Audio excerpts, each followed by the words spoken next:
হঠাৎ করে যুবদল নেতা নয়নের এমন ভো দৌড় দেখে আপনার মনে হতে পারে তাকে হয়তো কেউ ধাওয়া করেছে, কিন্তু না, তার এই ভো দৌড় একেবারেই রাজনৈতিক। তিনি দৌড়াচ্ছেন প্রধানমন্ত্রী তারেক রহমানের আনুগত্যের আশায়, একটু নেক নজরের আশায়।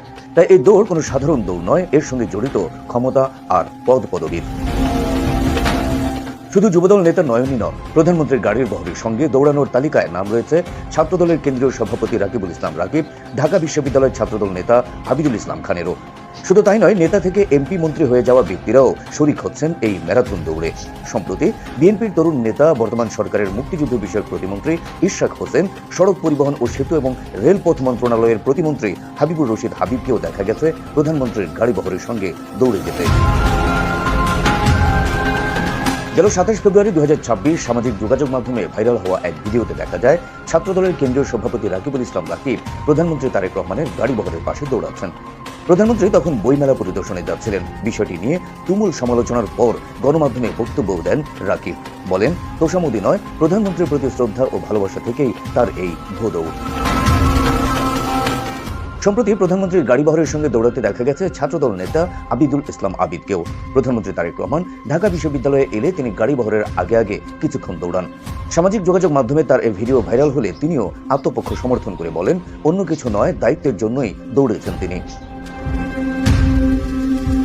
গেল 16 মে যুবদল নেতা নয়নের একটি ভিডিও ভাইরাল হয়, যেখানে দেখা যায় প্রধানমন্ত্রী তারেক রহমান চাঁদপুরের উদ্দেশ্যে গাড়ি বহন নিয়ে কাকরাইল মোড় পার হচ্ছিলেন।